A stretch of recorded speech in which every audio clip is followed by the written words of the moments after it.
Hello friends, मैं प्रीति सिंह आपका अपने चैनल में स्वागत करती हूँ। आज हम लोग सरस्वती पत्रिका के महत्वपूर्ण तथ्यों की जानकारी प्राप्त करेंगे। 14 अक्टूबर 1899 ईस्वी को नागरिक प्रचारिणी सभा ने सरस्वती के संपादन मंडल का नाम घोषित किया था।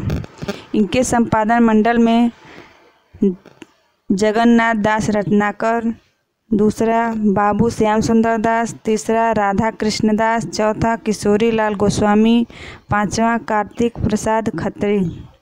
सरस्वती पत्रिका को आचार्य रामचंद्र शुक्ल ने द्वितीय उत्थान, अपने समय की सारी प्रवृत्तियों का आभास लेकर प्रकट होने वाली पत्रिका कहा था।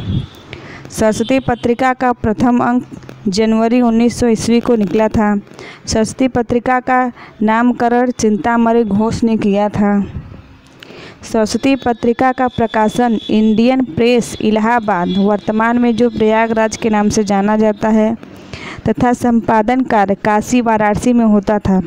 महावीर प्रसाद द्विवेदी के संपादन काल में सरस्वती पत्रिका में छायावादी प्रवृत्तियों का समावेश पूर्णतः निषिद्ध था, क्योंकि सरस्वती पत्रिका द्विवेदी युगीन में एक महत्वपूर्ण पत्रिका थी। इस पत्रिका से अनेक लेखकों की कविता लेखन को प्रकाशित करने का काम किया था।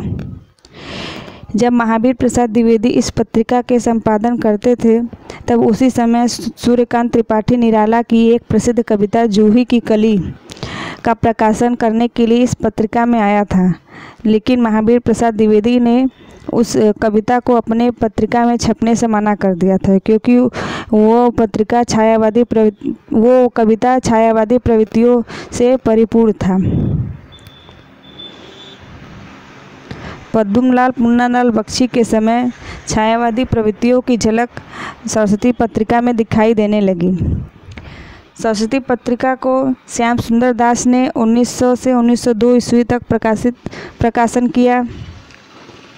महावीर प्रसाद द्विवेदी ने 1903 से दिसंबर 1920 तक, पद्मलाल पुन्नालाल बख्शी ने 1921 से 1925 तक, देवी दत्त शुक्ल ने 1925 तक, हरिकेशव घोष ने 1926 तक, पद्मलाल पुन्नालाल बख्शी 1926 से 1928 तक, पंडित ठाकुर दत्त मिश्र 1928 से 1934, श्रीनाथ सिंह 1934 से 1935 तक, उमेश चंद्र मिश्र 1935 से 1945 तक।